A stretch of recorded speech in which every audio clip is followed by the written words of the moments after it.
Notre thème de ce matin, vous savez, nous sommes dans une période de vacances. Nous allons parler de comment marcher avec la foi. Notre marche avec la foi. Comment marcher avec la foi. Pour éviter tout ce que Satan prévoit nous faire pendant ces vacances. Est-ce que vous comprenez? Tout le monde comprend? Tout le monde a compris le thème de ce matin? Le thème de ce matin, c'est la foi. Comment doit-on marcher avec la foi face à toutes les situations dans lesquelles nous pouvons vivre, toutes les situations dans lesquelles nous serons amenés à faire face? Qu'est-ce que la parole de Dieu nous enseigne? Qu'est-ce que la parole de Dieu nous demande? Nous allons lire dans Matthieu 7, versets 24 à 25. Matthieu 7, le verset 24 à 25. Si quelqu'un a la page, peut lire la parole de Dieu. Je vais relire la parole de Dieu. C'est pourquoi quiconque entend ces paroles que je dis, les met en pratique, sera semblable à un homme prudent qui a bâti sa maison sur un roc. La pluie est tombée, les torrents sont venus, le vent a soufflé et se sont jetés contre cette maison. Elle n'est point tombée parce qu'elle était fondée sur les rocs. Alléluia. Nous allons encore lire un autre verset dans 1 Corinthiens 3, verset 11. Je vais lire la parole de Dieu. Après, nous revenons sur le premier. Car personne ne peut poser un autre fondement que celui qui a été posé, savoir Jésus-Christ. 1 Corinthiens 3, verset 11, la Bible déclare: car personne ne peut poser un autre fondement que celui qui a été posé, à savoir Jésus-Christ. Ici, les fondements sur lesquels une maison doit être construite doivent être les mêmes que notre cœur doit s'approprier la foi en Jésus. Si nous avons cette foi comme ces fondements, vous connaissez, qui sont bâtis sur un roc, vous connaissez ce qu'on appelle un roc? C'est une pierre solide qui ne peut être déplacée, peu importe le vent ou bien les marées, peu importe les tornades. Ce roc est solide. Le chrétien que nous sommes, nous devons avoir cette foi pareille à ce roc. Ça veut dire que si nous sommes comme des rocs, peu importe la situation dans laquelle nous serons confrontés, nous resterons toujours attachés à notre Dieu. Alléluia. Les fondements de la foi inébranlable, c'est Jésus et sa parole. C'est ça les fondements inébranlables de notre vie chrétienne. C'est Jésus et sa parole.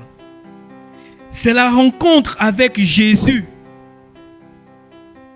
qui change et transforme la vie d'un chrétien.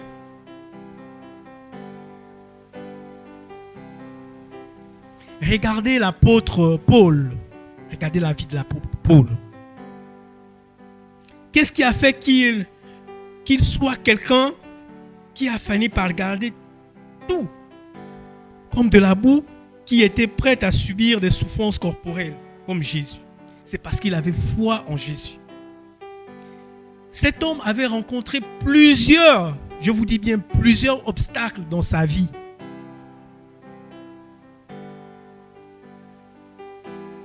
Mais il est resté fidèle. sa rencontre à Jésus, il est resté fidèle à sa foi en lui. Frères et sœurs, est-ce que vous savez que là où vous êtes là, vous pouvez rencontrer Jésus?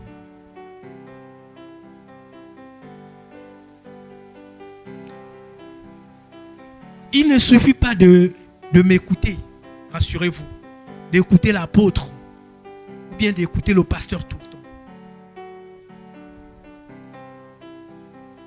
Mais vous-même, vous pouvez faire cette rencontre. En faisant quoi? En s'attachant à Jésus comme Seigneur et Sauveur et en méditant ça sur sa parole. Vous savez, en pédagogie, on a constaté que l'élève retient le plus vite possible toutes les choses qu'il a apprises de lui-même. Si tu apprends de toi-même, par exemple la multiplication par 9, rassurez-vous, cette multiplication sera éternelle dans ta tête. Mais si tu attends qu'on te la répète en classe avec les autres, tu attends ce mot-ça, tu feras de ça une récitation. Une fois le temps, ces moments passés, tu ne maîtrises rien parce que quoi? Tu étais en train de répéter ça avec les autres. Or, si tu vas à la maison, tu prends ta table de multiplication par 9. Tu réussis à prendre toi-même, à la mémoriser, à la réciter, seul. Rassurez-vous, vous ne l'oublierez jamais. Même dans votre sommeil le plus profond, c'est dorénavant comme votre prénom. Quand on t'appelle, même dans ton sommeil profond, tu ne peux pas oublier que tu t'appelles. Je m'appelle Kevin. Si on te réveille, plus on t'appelle comment? Tu diras Kevin. Tu ne vas pas tergiverser. Parce que quoi, c'est en toi. C'est pareil pour la parole de Dieu. Apprenez à la lire. Apprenez à la méditer. Cela fera en sorte que vous allez apprendre les choses. Vous allez apprendre la parole de Dieu. Et votre foi sera une foi imbranlable, c'est-à-dire imperturbable.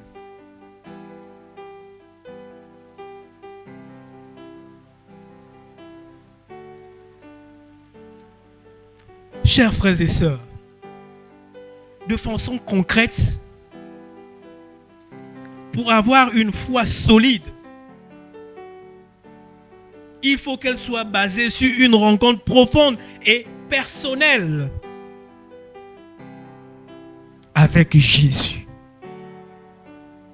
Alléluia. Il faut faire cette rencontre-là personnellement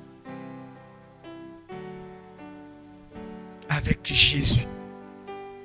Ne soyez pas influencés par les paroles du pasteur. Voilà pourquoi vous écoutez quand vous partez, ça ne vous tient pas à cœur. Mais si tu prends la peine de faire cette rencontre personnellement avec Dieu, rassurez-vous, vous allez commencer à avoir sa crainte. Et votre foi sera une foi qui ne pourra pas trébucher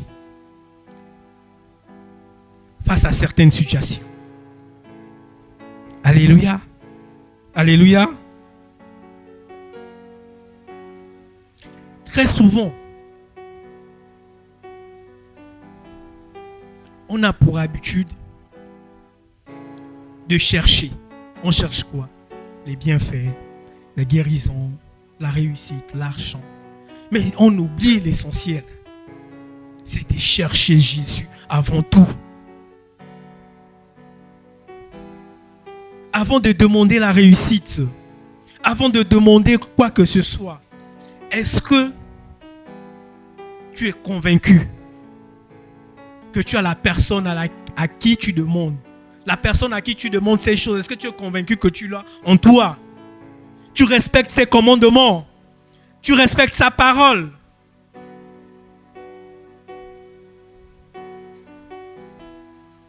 Voilà pourquoi parfois le doute s'installe.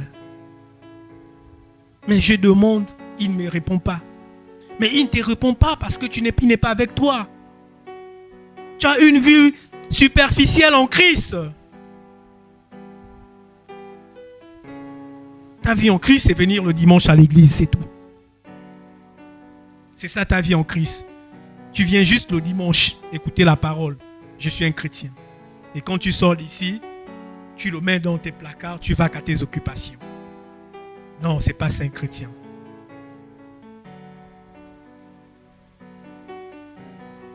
Si nous voulons avoir une foi solide, cherchons d'abord la face de Dieu.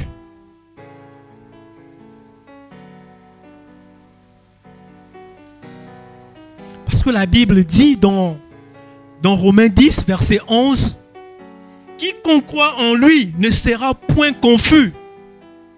C'est la parole de Dieu qui dit.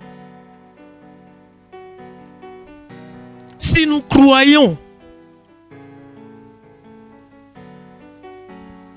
en Dieu, en Jésus-Christ, qu'il est le chemin, qu'il est mon rédempteur, qu'il est mon protecteur, rassurez-vous, peu importe le temps que ça prendra, vos supplications seront exaucées. Vos larmes vont sécher et vous sortirez victorieux. Alléluia. Quelle que soit la condition, ne cherchons pas encore le superficiel. Nous sommes toujours attachés aux choses de ce monde. Pour nous, c'est ça la priorité. Avoir, comment dirais-je, la dernière sortie de Jordan. Ça, c'est mon combat, n'est-ce pas? L'obtention de la dernière Jordan, c'est mon combat. C'est ça le mot, n'est-ce pas? Voilà. Mon combat, c'est l'obtention. Non, faites de Jésus-Christ votre combat. Mon combat, c'est, je ne sais pas quoi, la dernière sortie de je ne sais pas quelle chaussure. C'est superficiel. Vous aurez toujours une foi, une légère foi, une foi palpable. Vous serez des papillons, hein? Des chrétiens papillons. C'est-à-dire que le vent peut, Satan peut vous balader comme il veut. Parce qu'en vous, vous n'avez même pas des ressources pour faire face à lui. Ne vous dites pas que vous êtes enfant.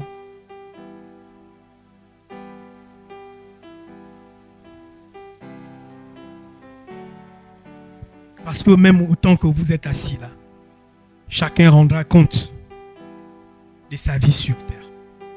Vous savez déjà faire la différence entre le bien et le mal.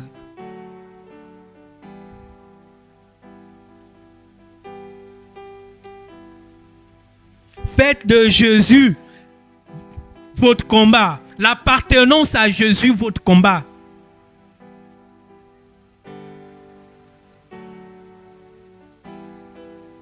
Alléluia.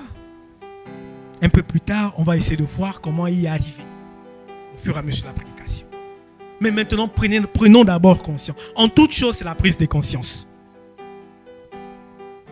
Même quand tu veux réussir à l'école, la première chose, il faut prendre conscience. Bon, au premier trimestre, ça n'a pas marché.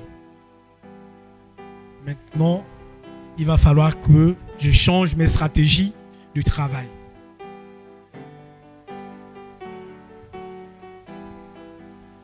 Si tu prends cette conscience et si tu changes ta méthode de travail, forcément, tu finiras par améliorer tes notes. C'est la même chose si nous voulons avoir une foi inébranlable comme celle de Paul, l'apôtre Paul.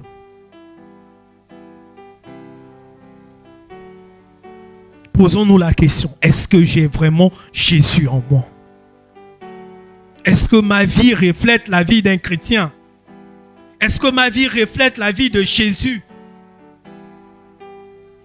C'est des questions que l'on doit se poser.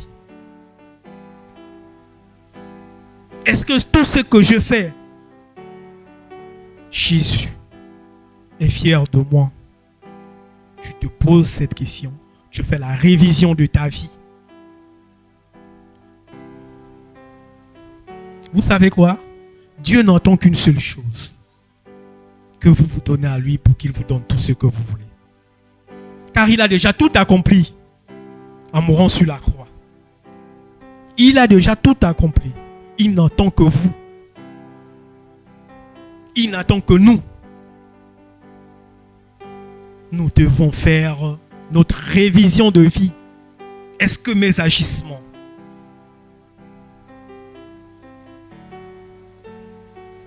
tu sais, je ne vais pas quand même citer son nom, mais je vais vous faire une anecdote. La dernière fois, je suis allé au trésor pour vérifier la pension de ma mère. Bon, c'est vrai que je ne la vois plus ici à l'église, ça fait quand même un bon temps. Elle marchait devant. C'est sûr que, voilà, elle voulait voir un petit garçon. Mais comme je venais aussi, arrivant chez le cadastre, tu vois, elle est allée se cacher. C'est-à-dire se cacher pour que je puisse passer. Mais le moment où elle veut guetter, donc tu vois, elle pensait que j'étais déjà passé. Tu vois, c'est sûr qu'elle m'a vu, elle a fait demi-tour. C'est un exemple. Je suis passé, je n'ai rien dit. Mais au fond de moi, je dis, mais se cache de quoi? Je ne ferai rien. Je n'ai rien contre elle. Si à moi, elle se cache. Mais la personne la plus importante est en train de voir, à qui elle rendra compte de ses faits, c'est pas moi. J'aurais pu juste dire bonjour et j'ai passé mon problème. Ça, voilà. Bien peut-être après. Mais si tu te caches à moi, mais rassurez-vous, même dans le noir absolu, Jésus vous voit. Même ce que nous pensons, sans les sortir, Jésus sait.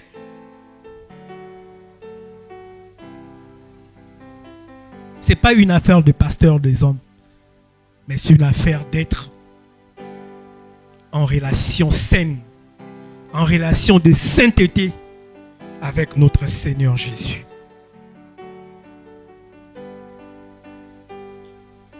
Il peut y avoir des difficultés. Il peut y avoir des difficultés. Ça, cela ne manque pas. Ne vous dites pas que vous n'allez jamais tomber. Non. Ça peut arriver à tout le monde. Même quelqu'un qui a affermi pendant plusieurs années, il peut avoir un temps de faiblesse.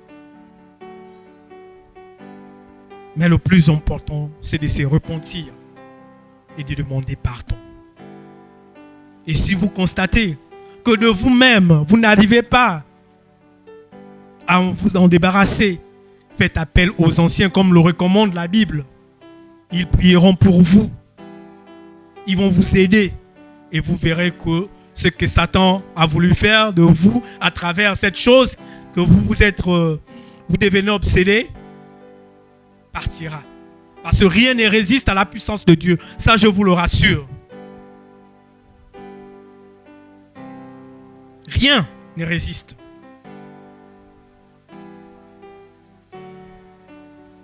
Alléluia. Alléluia. Vous me suivez? Donc,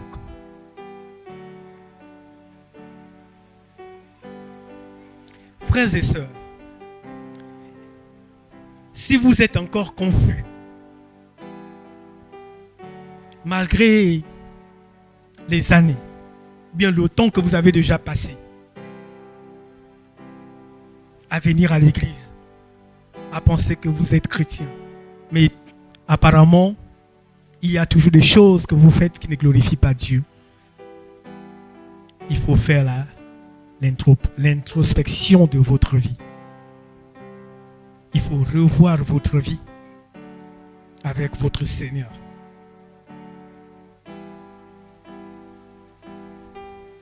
Le Seigneur n'est pas celui-là qui va vous laisser faire quelque chose qui ne le glorifie pas tout le temps.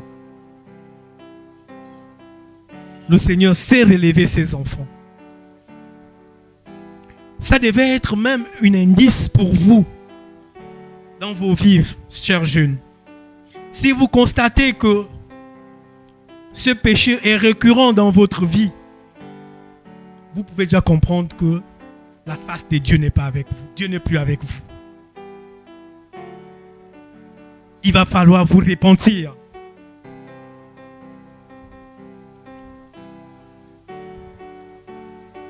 Il va falloir vous repentir. Car quand on a la foi, quand on croit fermement en Dieu, on respecte ses principes. Alléluia. Alléluia. Autre chose, il n'y a pas de petits péchés. Le péché, c'est le péché. Tout ce qui est interdit, c'est un péché. Tout ce qui est interdit, que Dieu ne veut pas que l'on fasse, c'est un péché. Ce n'est pas parce que tu as pris 500 de maman à la maison, mais quand on demande, tu dis, c'est pas moi. Parce que c'est pour ta mère, tu penses que ce n'est pas un péché. Non, tu es en train de pécher devant la face de Dieu.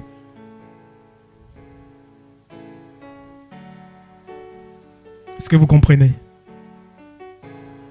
Quand vous prenez quelque chose, si on vous demande, si vous refusez que c'est vous qui avez fait cette chose, rassurez-vous que vous êtes en train de pécher devant la face de Dieu. C'était juste un exemple. Alléluia. Frères et sœurs, comme j'étais en train de dire, quand on rencontre vraiment le Seigneur Jésus-Christ, la rencontre avec Jésus nous donne une nouvelle identité, une nouvelle vision de nous-mêmes et du monde.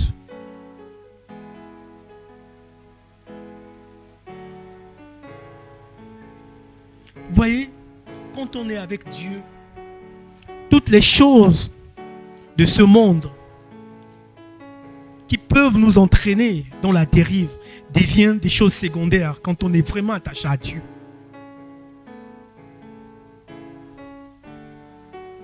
Deviennent des choses secondaires. Je vous ai dit, avoir la dernière Jordan n'est pas une mauvaise chose en soi. C'est quand même bien d'être hostile, voilà, comme on dit.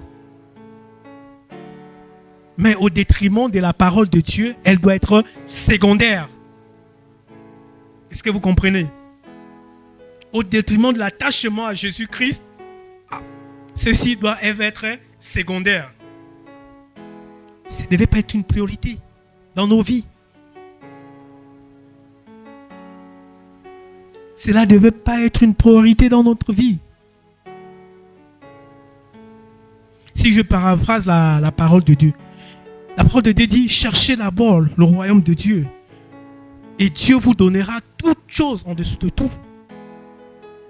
Si vous avez Jésus-Christ en vous, rassurez-vous que vous êtes admis à la réception de tous vos vœux. Autrement dit, si je fais de Jésus-Christ mon Seigneur et mon Sauveur,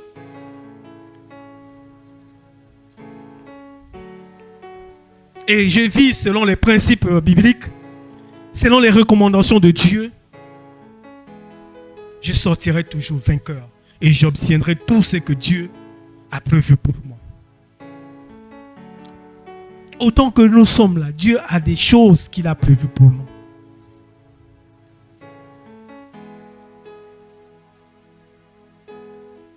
Comme je disais tantôt, on peut trébucher. On peut avoir un égarement. Ça peut arriver à tout moment. Mais sachez que on peut aussi s'en sortir de la même manière qu'on a eu cet égarement. Et vite fait, mais bien fait. Et définitivement même. Si et seulement si on demande recours à notre Dieu. où on demande recours aux anciens, aux pasteurs, voilà, à quelqu'un qui est spirituellement comment dire, plus aguerri que toi. Rapprochez-vous quand vous sentez la difficulté. N'ayez pas peur. N'ayez pas honte. Parfois, c'est la honte qui peut vous amener en enfer. Or, il suffira d'une seule parole et vous serez débarrassé de cela. Jeunes gens, n'ayez pas peur. Quand quelque chose ne va pas, confiez-vous. Ne le gardez pas pour vous. Ne luttez pas, ça ne sert à rien. Si vous avez déjà lutté pendant un temps que vous trouvez qu'il n'y a pas de solution, arrêtez, allez-y voir les plus anciens. Sinon, vous allez demeurer là-dedans et Dieu va vous tourner la face. Alléluia. Nous allons lire dans Jean 16.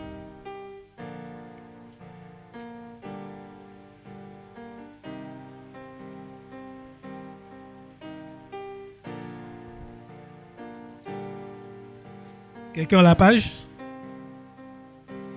Jean 16. On doit choisir de marcher avec la foi. Partout où l'on passe, on doit avoir cette foi en Christ, que Dieu est capable. Oui, Jean 16, verset 33.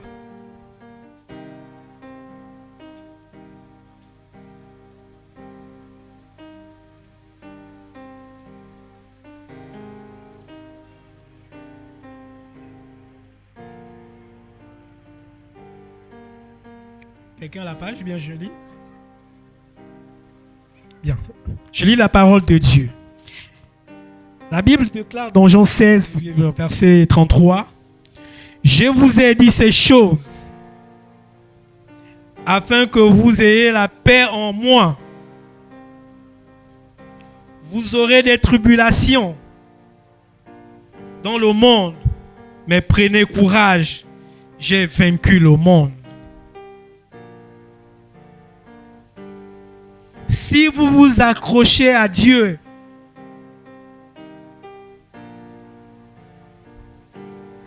Dieu vous a promis la paix. Peu importe les tribulations, c'est-à-dire les subterfuges que vous aurez à faire, les problèmes que vous aurez, les difficultés, Dieu a déjà vaincu ce monde. Mais la seule chose qu'il vous demande, c'est ayez foi en lui et faites de lui votre Seigneur et votre Sauveur. Et une vie spirituelle correcte.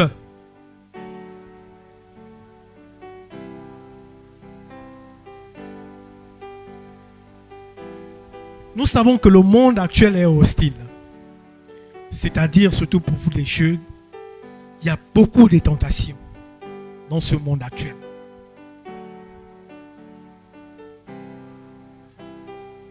On a même l'impression que c'est juste une impression, mais ce n'est pas la réalité. Que le diable est en train de gouverner ce monde. Il y a trop de tentations dehors. Il y a trop de distractions dehors.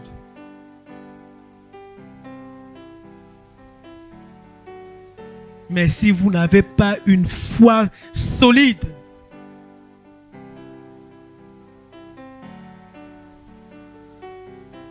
vous êtes des victimes. Vous êtes des victimes. Vous serez des victimes.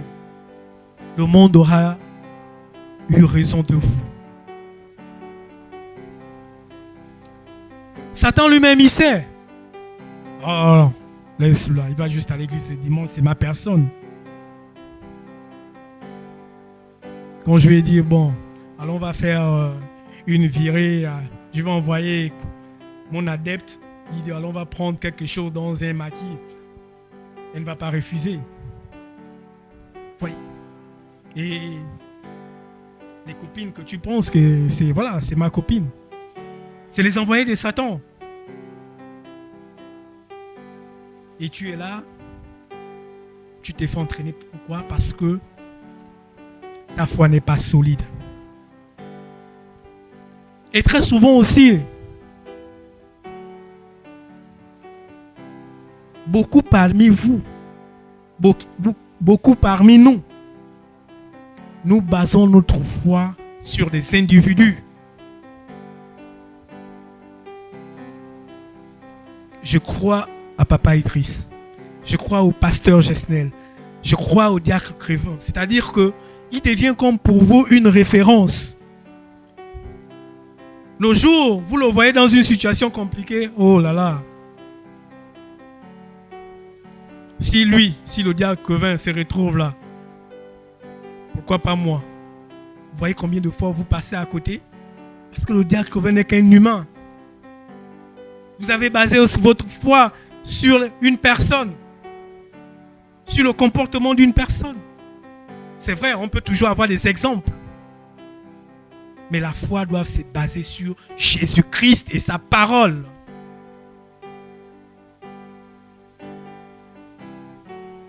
Imprégnez-vous de cette parole.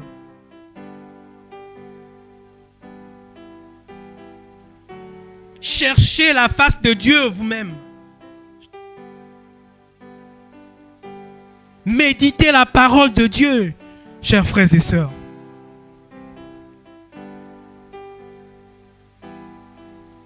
Vous serez armés pour combattre Satan et ses anges. Vous deviendrez même des sentinelles pour vos familles. Vous deviendrez des sentinelles, c'est-à-dire des personnes qui veillent pour, même des sentinelles, pas seulement de vos familles, même de l'église. Des personnes qui veillent à la prospérité spirituelle de votre famille. Vous serez là, vous savez, vous voyez,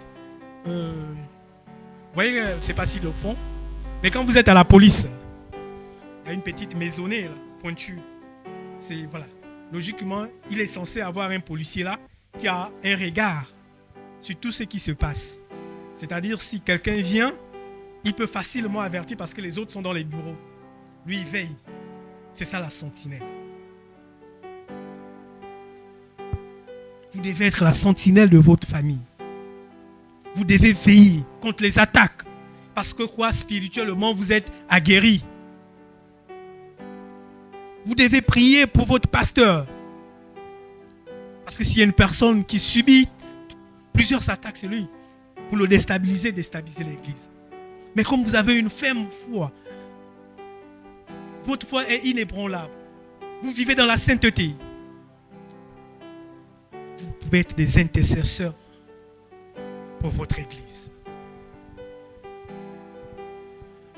Alléluia. C'est possible. Frères et sœurs, c'est possible. On peut vivre dans la sainteté. On peut marcher selon la foi de Christ.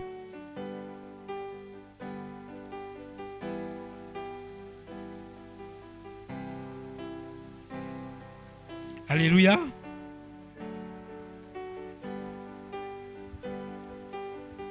Parfois, il y a des circonstances de la vie qui font en sorte que nous nous posons certaines questions.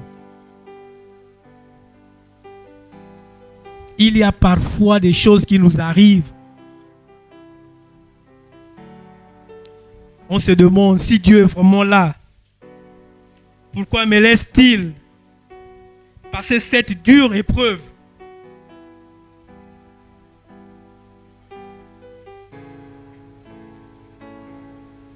Parfois, tu es sujet de moquerie dans ton entourage. Parfois, c'est une maladie qui te ronge ou bien qui ronge un membre de ta famille. Pendant des années, vous ne trouvez pas de solution. Parfois, vous voyez un grand frère qui vit dans le chômage, qui se bat, mais rien ne marche pour lui. Vous commencez à écouter. Ah, vraiment. Est-ce que le Seigneur que j'ai pris là, vraiment, est-ce qu'il nous regarde même?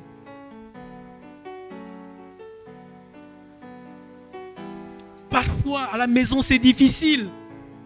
C'est compliqué. Des choses qui vous arrivent. Vous avez même l'impression que Dieu vous a tourné la face.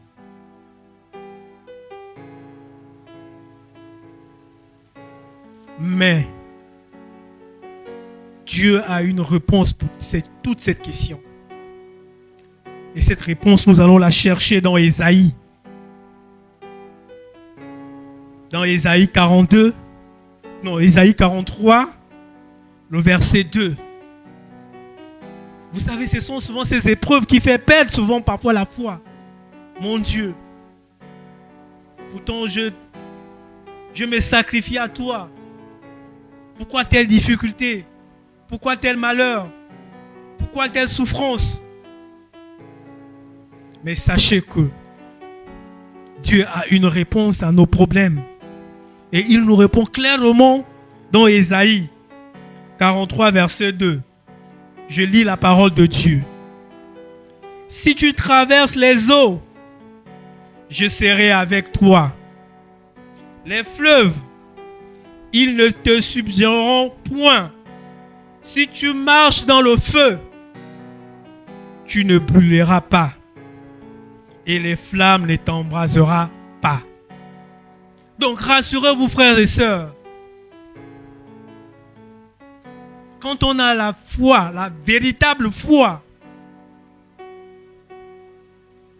peu importe la situation dans laquelle on se retrouve, peu importe la souffrance que tu vois dans ta famille,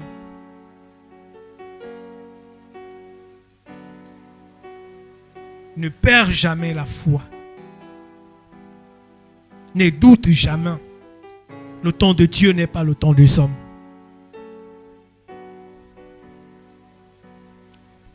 Le temps de Dieu n'est pas le temps des hommes.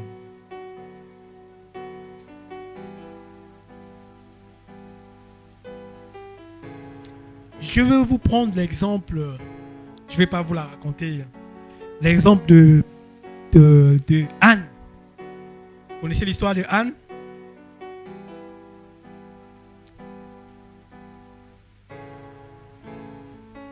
Quelqu'un a déjà entendu parler de l'histoire de Anne? Bon, Anne était une femme qui vivait dans la polygamie. Mais elle était quand même chérie par son mari. Vous voyez? On prend l'exemple de Anne. C'est un exemple, voilà, un exemple même concret. La rivale de Anne, c'était Pénina. Pénina, Anne, au départ, ne l'affrontait pas. Tu vois, elle n'avait pas d'enfant. Mais elle avait le soutien de son époux. Par contre, Pénina, l'autre rivale, avait des enfants. Tu vois, elle avait des enfants. Et elle s'est moquée. Elle passait tout son temps à se moquer de Anne. Elle passait tout son temps à l'humilier. Mais un jour, pourtant Anne était une grande servante de l'Éternel. Elle priait, mais elle n'enfantait pas. Elle ne se décourageait pas non plus aussi. Mais un jour, elle s'adressait au Seigneur. Elle a dit, si tu me donnes un fils, je vais te le consacrer. Il va te servir. Vous voyez un peu après combien de temps Dieu exauça sa prière. Dieu exauça la prière de Anne. Et Anne a eu un fils. Et elle a consacré ce fils à Dieu. Vous voyez, après toutes ces années, elle pouvait avouer, elle pouvait douter. Elle pouvait douter. Elle dit, je suis une grande servante de l'Éternel. Pourquoi Dieu n'exauce pas mes prières? Peut-être aussi elle a demandé mal. Ou peut-être qu'elle en demandait pour faire face à les moqueries, juste pour répondre aux moqueries de Pénina. Mais une fois, Elle a fait une bonne requête à Dieu. Dieu l'a exaucée. C'est une manière de vous faire comprendre que c'est pas parce que vous demandez quand Dieu ne recueille, il vous a tourné le dos. Non. Si vous avez la foi, espérez toujours. Ne baissez jamais les bras. Ne vous découragez pas. Ne vous découragez pas.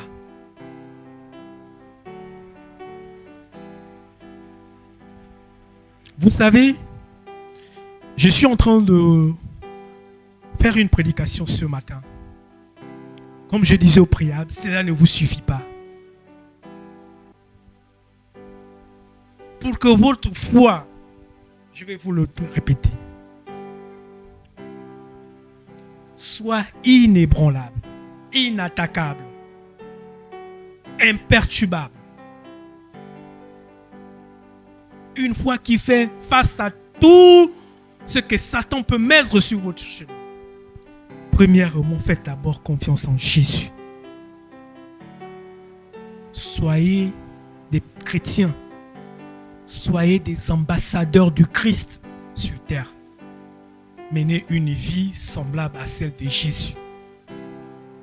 Autre chose, lisez et méditez la parole de Dieu.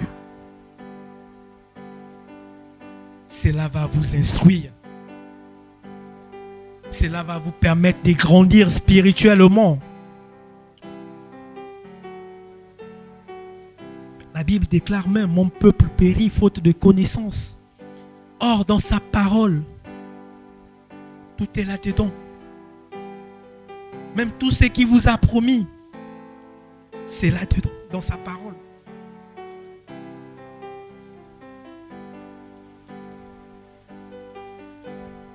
Si vous n'êtes pas très souvent en contact de sa parole, mais le monde vous gagnera. Si vous n'écoutez pas les louanges, mais la musique du monde viendra à vous.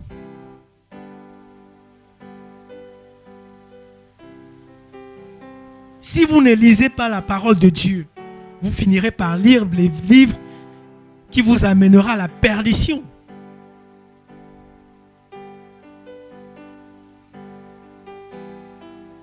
Autre chose, passez du temps avec quelqu'un. Cela permettra à ce que vous le connaissez. Si vous voulez apprendre à connaître quelqu'un, vous deviez passer du temps avec lui.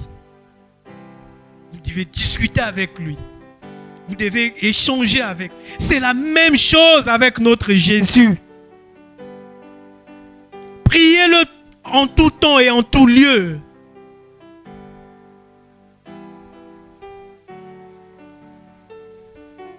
Faites de Jésus votre ami de tous les jours. De lundi, mon ami. De mardi, de mercredi, mon ami. De jeudi, mon ami. De vous. Ce n'est pas une louange vaine. Si vous passez toute la semaine en contact avec Jésus, en le priant, en l'adorant, il finira par vous se révéler à vous. Et vous serez éloigné. Je dis bien éloigné des choses qui feront en sorte que vous perdez de foi. Et votre sanctification sera détruite. Priez-le sans cesse. Adorez-le. Chantez ses louanges. Cela vous éviterait de chanter les chansons de l'oiseau rare. Non, c'est la réalité.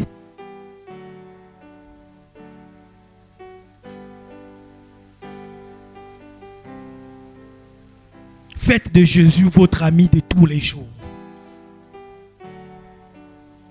Ne pensez pas seulement à Jésus, soit quand maman dit venons prions, bien quand c'est dimanche, on s'apprête à repasser la tenue, bien quand c'est dimanche, je vais à l'église. C'est la seule fois que tu es en contact avec. Tu penses à Jésus. Tu penses à Dieu. À la maison. Accorder un temps précieux à Dieu. Nous accordons parfois plusieurs temps de la journée à des futilités. À des futilités. Or, ce temps peut te permettre d'être en contact avec ton Dieu. C'est Dieu qui est capable de te donner tout ce que tu veux. Réussite à l'école, oh. Quand je serai grande, un bon mari, oh. Les voitures, oh. La prospérité, il est capable de te le donner si tu t'accroches à lui.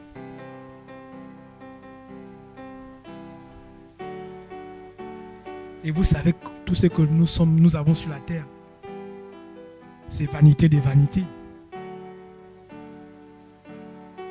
Même autant que nous sommes. Quand nous sommes à une difficulté, si on est franc, le premier nom qu'on prononce, c'est Seigneur Jésus. On ne dit jamais le nom du Père. Imagine la voiture veut t'écraser. Tu vois, Christ ne va pas. Oh, mon Père m'attend. Jamais. La voiture a failli l'écraser. Il ne va pas prononcer mon nom. Parce qu'il sait que moi je vais l'apporter. Mais il aura toujours. Même s'il ne croit pas en Dieu, ce réflexe de dire, oh Seigneur Jésus. Vous n'avez pas remarqué vous dans vos vies? C'est toujours cette personne qu'on refuse de s'imprégner de sa vie, de vivre selon ses recommandations. On a toujours besoin de lui quand nous nous sentons en situation de faiblesse. Cette situation devait nous interpeller. Pourquoi? Notre conscience nous rappelle qu'il existe ce jour-là. C'est parce qu'il est capable de te sortir dans toutes les situations. Donc, frères et sœurs, votre foi ne peut pas grandir. Vous ne pouvez pas grandir spirituellement si vous vous détournez de la prière. Si vous vous détournez de la parole de Dieu, vous resterez des bébés spirituels.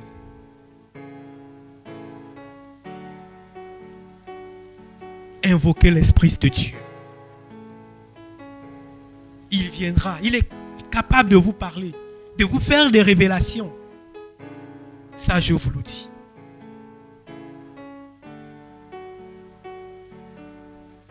C'est pas parce que on a déjà pris des vacances. On va se dire, bon, je suis en vacances. C'est sûr qu'il y aurait peut-être la JPJ. Bon, comme il n'y a plus la JPJ, bon, je mets d'abord la JPJ et Dieu dans le placard. Maintenant, je porte ma veste des vacances. Allez, feu. Non, frères et sœurs.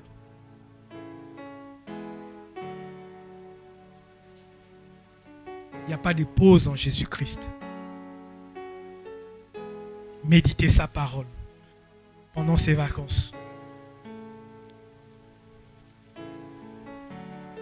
Terminez vos travaux ménagers. Vous n'avez rien à faire. Il y a toujours quelque chose à faire. C'est de méditer la parole de Dieu. C'est d'écouter les louanges. C'est de parler de Dieu, de parler de Jésus à ton voisin que tu sais qu'il n'a pas donné sa vie.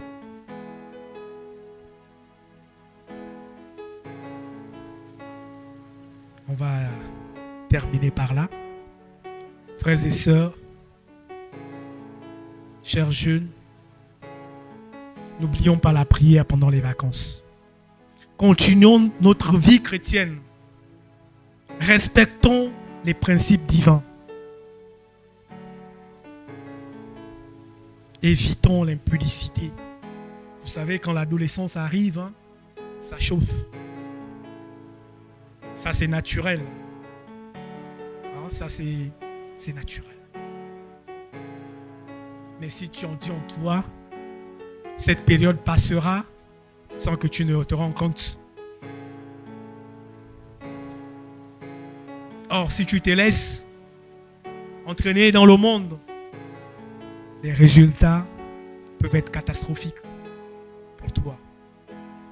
Et c'est souvent en période des vacances que l'on estime, comme c'est les vacances, on est dans une liberté totale. Non.